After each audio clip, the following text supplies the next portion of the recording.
내년 3월로 다가온 대선에 도전하는 후보들의 얘기를 들어보는 시간이죠. CBS 노컷뉴스 국민을 대신해 묻는다 딱 10분만. 오늘은 엄중낙연에서 개그낙연으로 거듭나고 있는 더불어민주당 이낙연 후보님 만나봅니다. 후보님 안녕하세요. 네, 안녕하세요. 어떻게 좀 엄중낙연, 개그낙연 어떤 별명이 더 마음에 드시나요? 둘 다 저지요.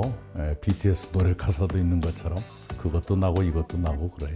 요새 좀 개그 만렙이라고 우연, 지지율이 막 올라서 기분이 좋으신 건지 우연히 그런 프로그램에 많이 나가게 됐네요. 네, 앞으로 더 뭐 기회가 된다면요. 그러면 좀 요새 유쾌하시다는 말도 듣고 계시니까 네. 좀 재미없는 정책도 재밌게 좀 설명해 주실 수 있을 것 같아요. 예, 예. 저 대표 공약이 신복지 네, 8대 분야가 있습니다. 예.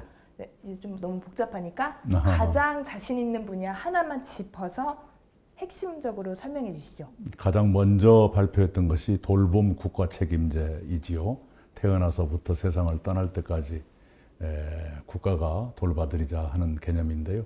그 중에서도 제가 특별히 더 강조하는 것은 초등학생 또는 그 이전 아이들입니다. 지금 초등학교 학급당 학생 수가 23대에서 25명 정도인데 그걸 20명 선까지 낮춰보자. 그리고 초등학교 이전 아이들이 보육교사 1인당 평균 18명씩 감당하는데요. 그걸 단계적으로 5명 이내로 줄여보자. 그리고 특히 0세부터 2세, 3세까지는 보육교사 한 분이 아이 한 사람을 담당하도록 하자. 그것이 제일 의욕적인 저의 공약입니다. 공약 너무 좋은데요. 네. 공약 이행률 갖고 또 요새 시비가 붙으셔가지고 네, 충분히 설명이 됐습니다. 한 번만 다시 좀 구체적으로 설명을 해주실 수 있을까요? 얼마 전 토론회에서 일 못한다는 소리 들어본 적 없다고 말씀하셨잖아요. 정말로 그래요. 일 못한다는 소리 안 들어봤어요. 일 너무 많이 한다는 소리는 들어봤어도요. 그 얘기는 저도 많이 들어봤습니다. 네네네. 요컨대 제가 2014년 7월에 지사가 돼서 2017년 5월에 총리가 되는 바람에 도를 떠났지요. 그러니까 2년 10개월 정도 지사를 했나요?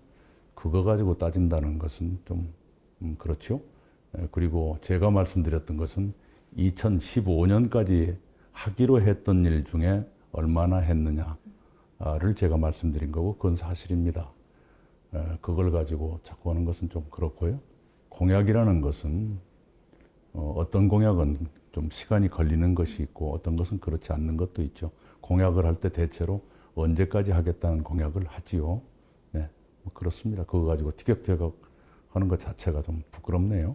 예, 그러면 다음에 도덕적 검증 갖고도 또 뭐 니탓 내탓 공방이 커지고 있습니다. 이제 뭐 네거티브다. 모두 망라해서 논란이 일어나고 있어요. 요새 보도되고 있는 건 네거티브라고 보세요? 검증에 가깝다고 보세요? 그 사안에 따라 다르겠지요. 다를 것이고요. 국민들이 아실 겁니다. 대통령이라는 건 국가의 얼굴이고요. 또 대통령의 배우자는 공인입니다. 그래서 그에 합당한 검증은 필요한 것이죠. 네. 배우자까지도. 아니 그리고 국민이 관심을 갖는 거라면 그렇게 하는 거죠. 지금도 대통령의 자제에 대해서까지 시비를 거는 사람들이 있지 않습니까? 네. 그럼 국민의 관심이 있는 사안은 검증 대상이 될 수밖에 없다고 보시는 거예요? 아니 그것은 후보들끼리의 검증이 아니라 당연히 위법이 있다든가 그러면 언론들이 관심을 갖는 거겠지요. 그걸 가지고 글쎄요. 후보들이 잘 알 거예요. 네, 사실이 아닌 걸 마구 퍼나르고 퍼뜨리고 하는 것. 예컨대 저를 기레기라고 했잖아요. 그때는 기레기란 말이 없었어요. 제가 기자할 때는. 네. 네. 어떤 말이 있었나요? 그냥 기자는 기자죠. 아, 전혀 그런 비하하는 그런 말이 없었던. 없었습니다. 네. 알겠습니다. 더불어민주당 권리당원 현황을 혹시 아시나요, 대표님? 뭐 자세히는 모르지만요. 네. 호남 당원들이 전체의 30% 정도가 되는데요. 네. 굉장히 중요하다고 보고 있잖아요. 네. 모든 후보들도. 근데 최근 호남에서 민심이 좀 달라지고 있다. 네. 다시 이낙연이다. 최근에 반등세도 굉장히 뚜렷합니다. 근데 대표님은 어떻게 보세요? 그런 움직임이 있는 걸로 느껴집니다. 근데 또 기자들이 현장에 리포를 하러 갔을 때에는 네. 좀 젊은 층 민심은 아직이다. 어떻게 자신 있으신가요? 모든 연령층, 모든 사람들이 일거에 다 변하거나 그런 일은 없지요. 차츰 변해가는 것이죠. 네. 그럼 의원들 민심은 어떤 것 같으세요? 요새 보도가 많이 나오고 있습니다. 뭐 네. 무소속 친문 의원님들이 뭐 이낙연 캠프로 들어오기로 했다, 들어올 거다 네. 이런 식으로 마지막 좀 세력 변화가 있는 것 같은데요. 네. 네, 의원님 한 분 한 분의 판단을 존중해야 하고요. 저야 간절한 마음으로 기다리고 있지요. 그렇다고 해서 의원님들께 부담을 드리거나 압박을 가하거나 하는 것은 옳지가 않다고 생각하고요. 네. 왜 지금까지 거취를 정하지 않던 의원님들이 이제 이낙연으로 확실히 마음을 정해가고 있다고 보세요? 우선은 경선을 앞두고 있기 때문에 뭔가의 입장을 이제는 정할 때가 됐다고 판단하시는 건 아닐까요? 그리고 모든 선거가 그렇듯이 선거가 가까워지면 사람들이 뭔가 결정을 하게 되는 거니까요. 그렇게 특별히 그분들이라고 해서 계속 결정하지 말란 법이 있나요? 그 의원님들께서 근데 막판까지 고민을 이어가는 데는 뭐가 작용한다고 보세요? 이른바 흔히들 무슨 친문이라 부르지 않습니까?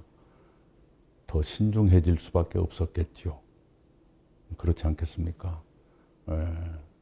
그 중에서 대통령을 직접 가까운 거리에서 모셨던 분들은 자칫 잘못하면 당신의 선택이 대통령의 뜻인 것처럼 그렇게 인식될 수 있기 때문에 더욱더 신중했을 거고요. 그런 것이라고 생각합니다.